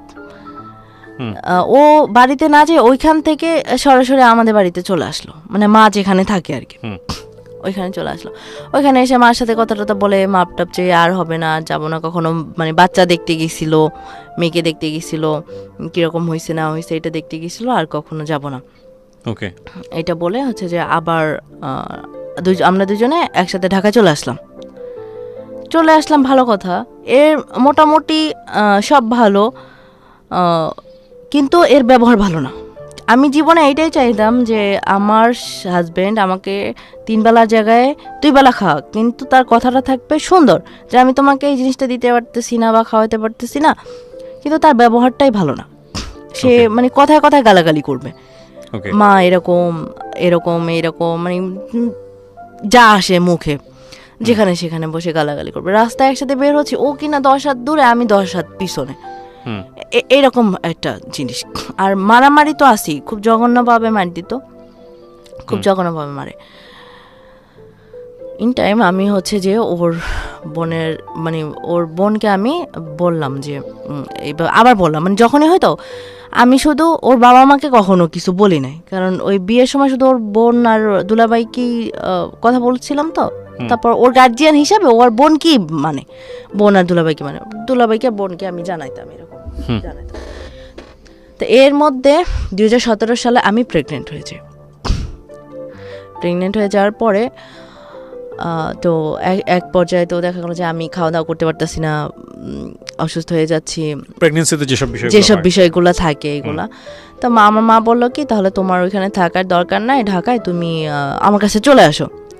তো একদিনের মধ্যে কি করলাম, বাসা ছেড়ে দিলাম। তারপর আমার টুকটাক সংসারে যা ছিল এগুলো দিয়ে ওকে দিয়ে ওদের বাড়িতে পাঠিয়ে দিলাম, আর আমি আমার মার কাছে চলে গেলাম। প্রিয় শ্রোতা, আমরা এই জায়গাটায় ছোট্ট একটা বিরতি নেব এবং বিরতির পর আবারও ফিরে আসবো জীবন গল্পে। যাওয়ার আগে আপনাদেরকে বলতে চাই, ঢাকা এফএম এর আরও একটি ইউটিউব চ্যানেল, যেখানে আপনারা জীবন গল্প এবং সিক্রেটস অনুষ্ঠানের ভিডিওগুলো দেখতে পারবেন। আমাদের এই চ্যানেলটি আপনারা সাবস্ক্রাইব করুন। আমাদের চ্যানেলটির ঠিকানা হচ্ছে www.youtube.com/ilovedhakafm, ILOVE love DHAKAFM। চ্যানেলটিতে গিয়ে আপনারা সাবস্ক্রাইব করুন। আমার এই অনুষ্ঠানগুলোতে যদি আপনি অংশগ্রহণ করতে চান, আমাদেরকে ফোন করবেন। আমাদের ফোন নাম্বারটি হচ্ছে 09611904904। আমি আবারও বলছি 09611904904। ওকে, ছোট্ট একটা বিরতি। জীবন গল্প, জীবন গল্প, জীবন নাটকের চেয়েও নাটকীয়।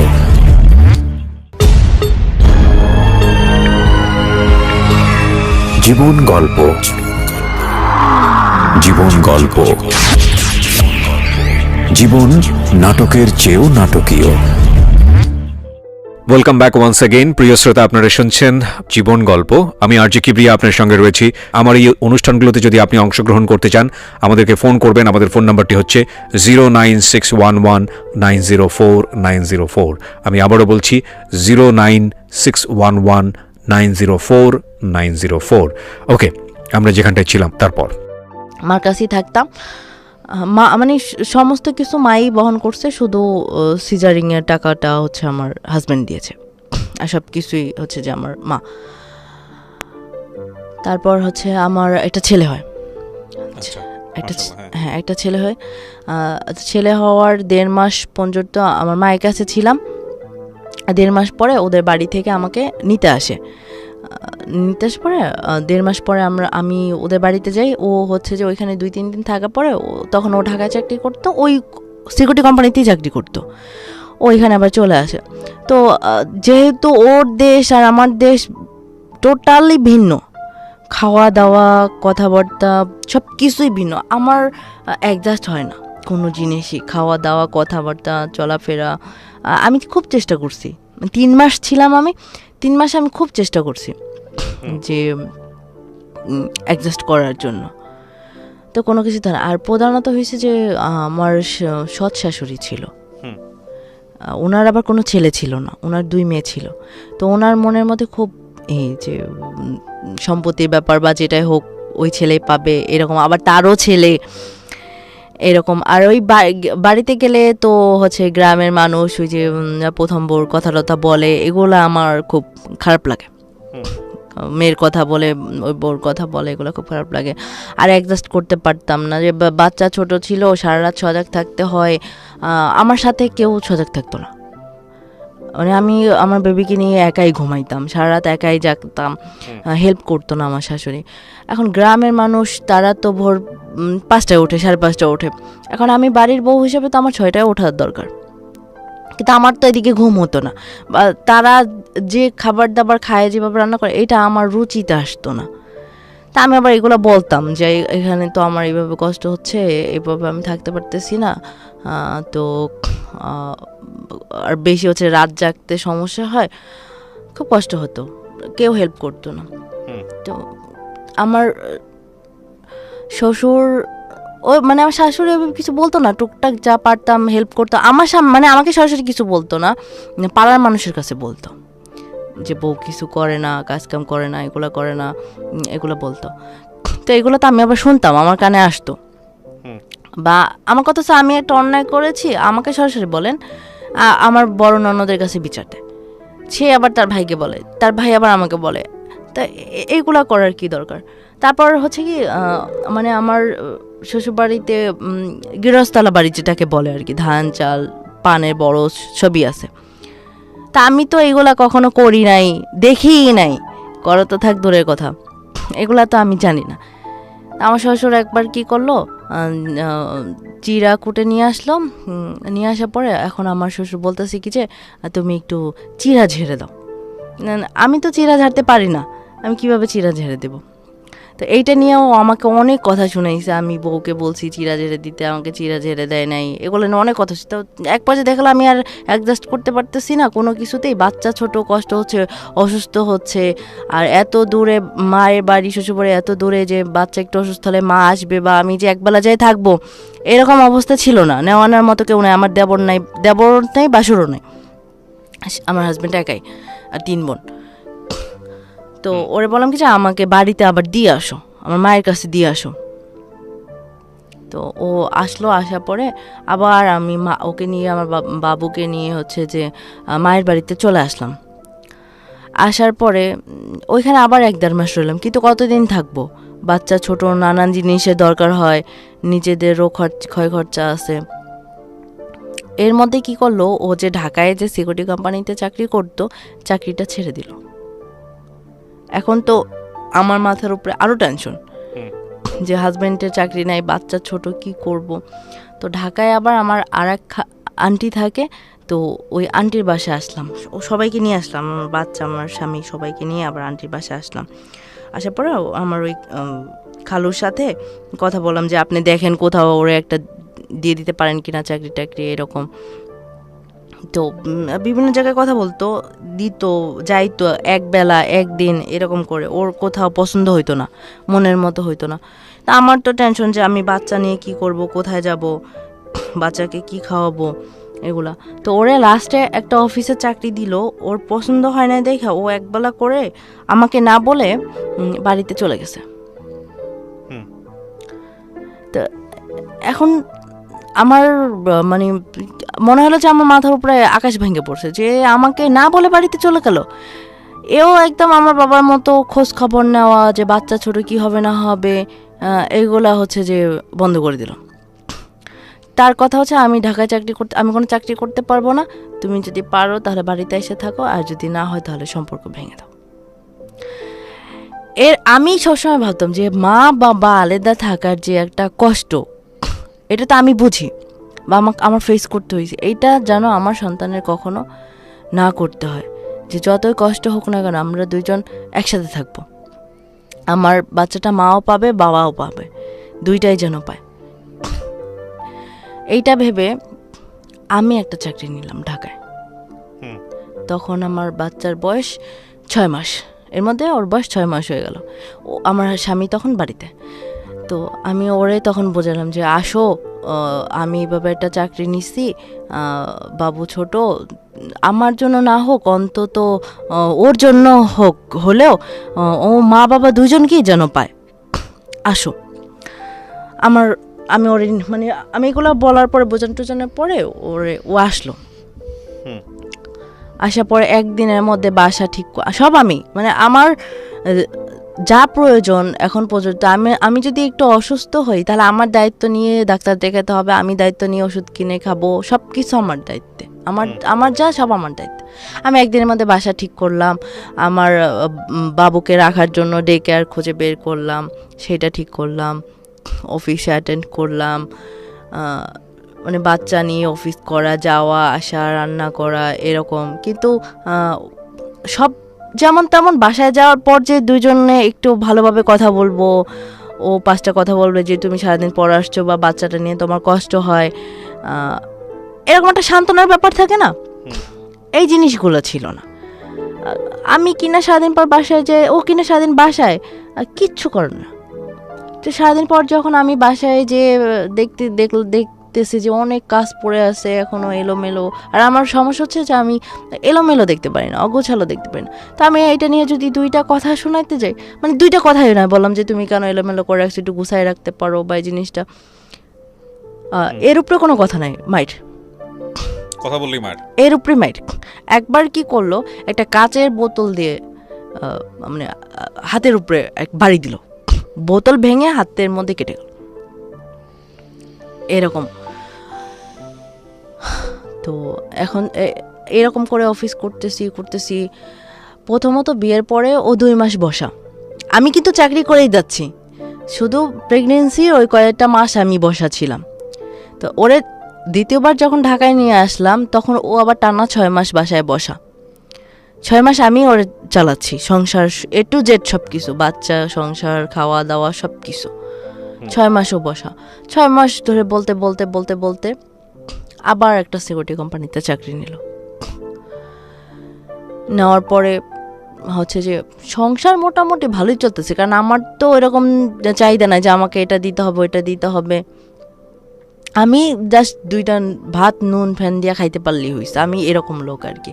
কিন্তু সে আমার সাথেও ভালো ব্যবহার করে না, বাচ্চার সাথেও ভালো ব্যবহার করে না। আমার উক্তি বা আমার চাওয়া হচ্ছে যে বাচ্চাটার সাথে সুন্দর করে কথা বলবে, আব্বু তুমি এদিকে আসো বা এইটা এরকম করে কথা বলবে না, ওরে বকাবকি করে কথা বলবে, যেগুলো আমি এখানে বলতে পারতেছি না। খুব বাজেভাবে কথাবার্তা বলে, আমার সাথে ছেলের সাথে বাজেভাবে ব্যবহার করে। তো আমি তো একদিন রাত্রে কী করলাম, মানে ছেলের সাথে খারাপ ব্যবহার করতেছে দেখে রিসেন্টলি এই কয়েক মাস আগে আমি কি করলাম, যে আমি ওর বোনের কাছে ফোন দিলাম, ওর বোন ফোন ধরলো না, ওর দুলাভাই ফোন ধরলো। তারপরে আমি বললাম কি যে ভাইয়া দেখেন ও আমার সাথে এরকম খারাপ ব্যবহার করে বা বকাঝকা করে, ঠিক আছে মেনে নিলাম, কিন্তু বাচ্চা তো ছোট, ওর সাথে তো এইভাবে কথা বলাটা উচিত না, ওর সাথে এখন যেভাবে আচরণ করবে ও তো ওইভাবেই করে উঠবে, ওইভাবেই বড় হবে, ওর সাথে তো অন্তত ভালোভাবে কথা বলবে। তো এগুলো বলার পরে দুলাভাই আবার বলতেছি কি আচ্ছা দেখো কি করবা, ওদের ফ্যামিলিটাই এরকম। তো এটা বলার পরে ওনাদের আবার স্বামী স্ত্রীর মধ্যে এটা নিয়ে তর্ক হয়েছে ওর বোন দুলাভাইদের মধ্যে। তা আমি তো এখানে আমার কোনো দোষ দেখতেছি না, যেহেতু আমি যদি কোনো অন্যায় করি এটা যদি আমার মার কাছে বলা হয় তাহলে ওর তো গার্জিয়ান ওর বোন দুলাভাই, তো আমিও তো তাদের কাছে বলতে পারি। তা আমার ননদ কি করলো, মানে তাদের স্বামী স্ত্রীর মধ্যে একটু কথা কাটা হয়েছে দেখা আমার ননদ কি করলো তার ভাইয়ের কাছে মানে আমার স্বামীর কাছে ফোন দিয়ে কান্নাকাটি করে কি বলছে আমি জানি না, আমার হাজব্যান্ড আমাকে মার দিছে যে তুই কি বলছিস দুলাভাইয়ের কাছে, তুই দুলাভাইয়ের সাথে কথা বলছিস কেন, আমার দুলাভাই আমার বোনকে বকাঝকা দিছে মার দিছে। তা আমি বললাম সে বড় গার্জিয়ান, তার কাছে যদি আমি 5টা কথা না বলতে পারি তাহলে আমি কার কাছে বলবো। তো পরের দিন আমি আবার আমার ননদের সাথে কথা বললাম যে আপা যে আমি তো দুলাভাইয়ের কাছে বলতে চাই না, আমি তো আপনাকেই বলতে চাইছি আর যে আমার সাথে এরকম করুক কিন্তু ছেলের সাথে অন্তত যেন ভালোভাবে কথা বলে এইগুলা। তো এখানে আপনাদের কি হয়েছে না হয়েছে সেটা তো আমি জানি না, আপনার কি উচিত হয়েছে আপনি বড় ননদ হয়ে ভাইকে দিয়ে ছোট ভাইয়ের বউকে মাইর খাওয়ানো। তো উনি আমাকে অনেক বকাঝকা করলো, হ্যাঁ তুমি এখন চাকরি করতেছো, তোমার এখন অনেক ভালো ভালো লোক আছে, তুমি এখন আমার ভাইকে সহ্য হচ্ছে না, তুমি আমাদের কাছে কখনো আর কোনো বিচার দিবা না, যদি আমার ভাইয়ের সাথে মিলেমিশে থাকতে পারো তাহলে সংসার করো, আর যদি না পারো তাহলে আমার ভাইকে ছেড়ে দিও। এটা হচ্ছে তাদের কথা। তা আমি হচ্ছে যে মানে সহ্য করার মতো, আমি সারাদিন পর অফিস থেকে বাসায় যাচ্ছি, আমি ক্লান্ত, আমাকে সে আমার হাজব্যান্ড হচ্ছে যে কি বলবো যে সে বাজেভাবে বলে যে আমি অফিস করে আসিনি, আমি অন্য কারোর সাথে থেকে আসছি, নোংরা শব্দ, হ্যাঁ নোংরা শব্দ ইউজ করে যে আমি তাহলে ক্লান্ত কেন, মানে এই টাইপের একটা যে আমি সারাদিন অফিস করে আসছি, বাচ্চা আছে, আমি এইগুলোই মানে বাসায় ঢুকলেই এই ধরনের কথাবার্তা। তো আর আমি যে মানে বিচার দিব সেটাও তো নাই, যেহেতু আমাকে বলে দিচ্ছে তুমি তোমার আমার ভাইয়ের সাথে থাকতে পারলে থাকো, না থাকতে পারলে না থাকো। তো একদিন কি হলো এটা নিয়ে আর কি অনেক তর্ক হলো, আমার গায়ে হাত তুললো। তা আমি ডিসিশন নিলাম যে এই দ্বিতীয় বিয়েটা তো আমার সম্মতিতেই করছি, এখানে তো আমার মার কোনো হাত নেই। তা আমি ভালো থাকি মন্দ থাকি আমি আমার মাকে আর জড়াবো না। তা আমি ডিসিশন নিলাম যে আমি ওর সাথে থাকবো না, আমি ওকে ডিভোর্স দিয়ে দেবো, কারণ আমার পক্ষে আর সহ্য করা সম্ভব হচ্ছে না। আমাকে 2 বেলা না খাওয়াই রাখুক, কিন্তু বকাঝকা গালাগালি গায়ে হাত তোলা এটা সহ্য করার মতো না।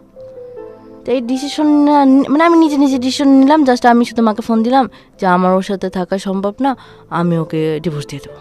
না মা তো ওই করতেছে না এই সে, আমি মানে শোনার মতন, আমি তো আমার অবস্থাটা আমি বুঝতেছি যে কীরকম আমার দিন যাচ্ছে, কষ্ট করতেছি। তার মধ্যে কথা আছে আমি যে স্যালারিটা পাই মানে যে জায়গায় যেটা খরচা করার দরকার সব আমার হাজব্যান্ড করে। আমার যদি সে যদি আমাকে 20 টাকা দেয় তাহলে আমি 20 টাকা নিয়ে বাসা থেকে বের হই, সে যদি আমাকে না দেয় তাহলে আমি টাকা নিয়ে বের হই না, এরকম সব কিছুই সে মেনটেন করে। তা যখন আমার পক্ষে আর সম্ভব হচ্ছে না, তা আমি অফিস থেকে ডিসিশন নিয়ে চলে গেলাম যে আমি থাকবো না, ওকে আমি আজকে ডিভোর্স দেব। তো ও বাসা আসলো, আসার পরে তো বললাম যে আমার পক্ষে তো মানে ও কি বলবো যে ও ভাবতো যে আমি এইভাবে ওরে বলি টর্চার করি, ও মনে হয় কিছু করবে না, এই ধরনের ওর মধ্যে চিন্তা ভাবনা ছিল। তা আমি ওরে ওর মানে যাচ্ছে কি যাচ্ছে না এরকম করতে করতে উকিলের অফিস পর্যন্ত গেলাম। যাওয়ার পরে এখন তো ও ভয় পেয়ে গেছে যে এই তো আমারে সত্যি ডিভোর্স দিয়ে দিবে। তার আমার কথা হচ্ছে যে আমি এর সাথে থাকবো না, তাহলে যেহেতু আমি থাকবো না তাহলে ডিভোর্সটাই। হ্যাঁ, তো কি করলেন আপনি? ডিভোর্স দিয়েছেন? হ্যাঁ, আমি তখন ডিভোর্স দিয়ে দিলাম, যৌথ ডিভোর্স। কতদিন আগে ডিভোর্স দিয়েছেন? অক্টোবরের 16 তারিখ 2022। হ্যাঁ 2022 যৌথ ডিভোর্স, দুজনেই একসাথে সাইন করে? যৌথ ডিভোর্স, হ্যাঁ। যেহেতু দুইজনের কারোরই বাচ্চা আমার সাথে, তো ডিভোর্স হইলে তো আবার একসাথে থাকা যাবে না, যেহেতু ডিভোর্স হয়ে গেছে। তো এর মধ্যে তো ওর হচ্ছে যে মানে ওর ভিতরে মনুষ্যত্বটা কাজ করছে কিনা, মানে কাজ করছে মনে হয় যে ও মানে ভাবতে পারে না কখনো যে আমি এই ধরনের একটা কাজ করব, ডিভোর্স দিব, বা ও আমাকে এত দেওয়ার পর আবার ব্যাক করছে, বুঝতে পেরেছি। আবার ব্যাক করছে, ব্যাক করার পরে আবার হচ্ছে যে ফ্যামিলি সবাই বোঝাই টুজাই করে এখন আবার হচ্ছে যে ওইটা উইথড্র করে নেওয়া হয়েছে ডিভোর্সটা, মানে আমার কাছে মাপটাপ চাইছে করছে, আমরা একসাথে আছি একসাথে আছি। আর এর মধ্যে হচ্ছে যে যখন আমার মানে মারও তো কম বয়স, আপনার মার বিয়ে হয়েছে? আমার মাকে আমি বিয়ে দিয়েছি। ওকে, বিউটিফুল। আর আপনার বোনটা কি করে? আমার বোন এবার ক্লাস 7-এ পড়ে, 7 ফাইনাল দিল, 8-এ উঠবে। আপনি কি করেন এখন? আমি জব করি। জব করেন। এই গল্পটা কেন বললেন আপনি? আপনার কথাটা আগে শুনি। গল্পটা বলার কারণ হচ্ছে যে অনেক সময় মা বাবার ডিভোর্স হলে অনেক মেয়েরা কিন্তু ভেঙে পড়ে, খারাপ দিকে চলে যায় বা কি করবে বুঝতে পারে না। তো এর জন্য যে নিজেকে শক্ত রাখতে হবে, লক্ষ্য একটা থাকতে হবে যে আমার ভালো কিছু করতে হবে, নিজের পায়ে দাঁড়াতে হবে। তারপর মানুষের যখন বিয়ে হয়ে যায় তখন তো একবার ভুল করা যায়, কিন্তু বারবার তো ভুল করা যায় না। আর দ্বিতীয়বার যেটা হয়েছে এটার জন্য তো আমি দায়ী ছিলাম না, আমাকে ঠকানো হয়েছে। তো এইসব ক্ষেত্রে হুট করে ডিসিশন নেওয়া যাবে না। আমি যেরকম ডিসিশন নিছি যে মার ঘাট থেকে বোঝা নামানোর, তো যাচাই বাছাই করা উচিত ছিল আমার ওই ছেলেটার সম্পর্কে। তো এরকম হুট করে কোনো কিছু ডিসিশন নেওয়া যাবে না, হুট করে কিছু করা যাবে না, তার সম্পর্কে খোঁজখবর নিতে হবে, ভালো মন্দ জানতে হবে। তা আমি একদিক থেকে বাঁচার জন্য যখন আমি অন্য দিকে গেলাম, তা আমি তো হচ্ছে যে কি বলে যে বেশি বিপদে পড়ে গেলাম হুট করে ডিসিশন নেওয়ার কারণে। তো এই ধরনের ডিসিশন নেওয়া যাবে না, যাই করতে হবে ভেবে চিন্তা করতে হবে। আর যে কোনো বিপদে ধৈর্য রাখতে হবে, লক্ষ্য একটাই থাকতে হবে যে আমার জীবনে ভালো কিছু করতে হবে। আর আমার জীবনে শুধু ওই একটাই অভাব যে মানে বাবা জিনিসটার আমার খুব অভাব। আমার সামনে যদি দেখি যে কোনো বাবা তার মেয়েকে আদর করতেছে, আমার মানে খুব হার্ট করে আমাকে, আমার চোখ থেকে পানি চলে আসে, আমি কেন জানি এটা সহ্য করতে পারি না। আর মানে খুব বাবার অভাব। মানে ঈদ আসে, মানুষ দেখি বাবা কত কিছু করে, বা বিয়ের পরে বাবার বাড়িতে যায়, বাবা এইটা আনো ওইটা আনো এটা করো, নাতির জন্য কত কিছু হয় না ফ্যামিলিতে। মানে এই জিনিসটা আমার খুব খারাপ লাগে, খুব কষ্ট হয় যখনই বাবার কথা মনে পড়ে, আমার খুব কান্না পায়। মানে আমার বাবা আবার এমন একটা লোক যে বছরের পর বছর চলে যাবে, হবে, কিন্তু কখনো খোঁজ খবর নেবে না। এর মধ্যে হচ্ছে যে আমার বাবা বিয়ে করে, তার হচ্ছে যে একটা মেয়ে হয়, আর রিসেন্টলি একটা ছেলে হয়েছে। আমার বাবা বিয়ে করছে, দ্বিতীয় বিয়ে, ওই ঘরেও 2টা, একটা মেয়ে একটা ছেলে। আর আমার মাকে যেখানে বিয়ে দিয়েছি ওইখানে আমার কোনো ভাই বোন নাই। আমার এই বাবা হচ্ছে যে ওই আমার বোনকে খুব ভালোবাসে, নিজের মেয়ের মতো ওরে খুব ভালোবাসে সব জিনিসে। ওকে, ওর আমার বোনকে নিয়েই আছে এখনো। একটা মিনিট, আপনার এই গল্পটা নিয়ে আমার কিছু বলার আছে, আমি সেই জায়গাটায় যেতে চাই। তার আগে আপনি লেখাপড়াটা কন্টিনিউ করলেন না কেন, এটা আমাকে একটু বলবেন? লেখাপড়াটা হয় নাই, যে আমার তো কলেজ করতে হবে, মানে আমি যে ভর্তি হব ওই টাকাটা আমার তো ছিল না, আর বই কিনতে হবে। আর আমি এসএসসিতে মানে 9-10 আমি অ্যাকাউন্টিং নিয়ে পড়ছি, আমার মানে অ্যাকাউন্টিংয়ে খুব ইচ্ছা আর কি, খুব আগ্রহ। তো আমার তো একটা টিচার, হিসাব বিজ্ঞান একটা টিচারের দরকার আছে, বা ভর্তি হইতে তো আমার প্রাথমিক টাকা লাগবে, বা আমার ক্লাসটা করতে হবে। তা আমি কখন করব? আমি তো গার্মেন্টস করলাম, ঢাকায় থাকলাম, এই জায়গায় চাকরি করলাম, ওই জায়গায় চাকরি করলাম, আমার তো অফিসের পিছনে সময় দিতে হবে। তো আমি পড়াশোনাটা তো আমার কন্টিনিউ আর করা হয় না। আমার পুরো গল্পটা শুনে আমার কাছে যেটা মনে হয়েছে যে প্রত্যেকটা ঘটনার পিছনে কিছু কারণ থাকে। তো আপনি যদি একটা হেলদি রিলেশনশিপ দেখতেন আপনার বাবা মায়ের মধ্যে, তাহলে ডেফিনেটলি আপনার জীবনটা এরকম হতো না। হ্যাঁ, কারণ কোনো প্রতিষ্ঠানেই কিন্তু স্বামী স্ত্রীর সম্পর্ক কেমন হবে সেটা শেখায় না। ধর্মীয়ভাবে সেটা আমাদের কিছু নিয়মকানুন আছে, সেটা অন্য জিনিস। কিন্তু আপনি বিশ্ববিদ্যালয়ে বা স্কুলে বা আপনি হাই স্কুলে বা যেখানেই পড়েন না কেন, সেখানে কিন্তু মেরিটাল লাইফ বা বৈবাহিক জীবন কেমন হওয়া উচিত, হাজব্যান্ড ওয়াইফ রিলেশনশিপ কেমন হওয়া উচিত, এগুলো নিয়ে কোনো কথা বলে না। অথচ আমাদের জীবনের সবচেয়ে গুরুত্বপূর্ণ পার্ট এটা। তো আমরা এটা শিখি কোথা থেকে? আমরা শিখি ফ্যামিলি থেকে, রাইট?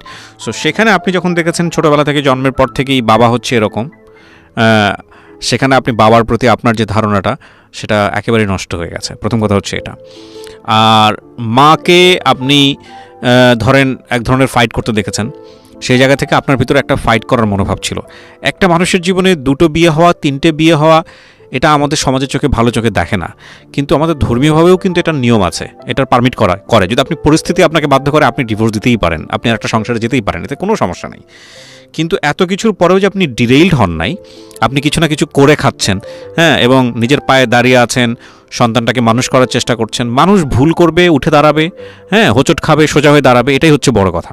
তবে যদি এই লাইফটাকে কেউ না চায় যে না ঠিক আছে, আমার জীবনে আমি একটা সুন্দর গোছানো সিমসাম একটা জীবন চাই, বুঝে শুনে স্টেপ নিতে চাই, সংসার জীবনটা বুঝে শুনে করতে চাই, তাহলে অবশ্যই আমি বলবো যে বাবা মায়ের সম্পর্কটা একটা হেলদি হওয়াটা খুব জরুরি। আর এটা যে আসলে আমি আপনাকে বলবো, বিষয়টা বলার জন্যই বলা, মানে ইনক্লুডিং মি, অনেক সময় করা যায় না, ডেফিনেটলি অনেক সময় চাইলেও পারা যায় না। আপনি নিজেও সংসার করেছেন, আপনার জীবনে 2টো মানুষ এসছে, বৈধভাবে এসছে, আপনি নিজেও চিন্তা করে দেখবেন যে বিষয়টা আপনি এক্সপেক্ট করছেন তাদের কাছ থেকে, সেটা আপনি পাচ্ছেন না অনেক সময়। একইভাবে তারাও আপনার কাছ থেকে যেটা এক্সপেক্ট করেছে সেটাও পায়নি, যে কারণে সম্পর্কটা জোড়া লাগেনি।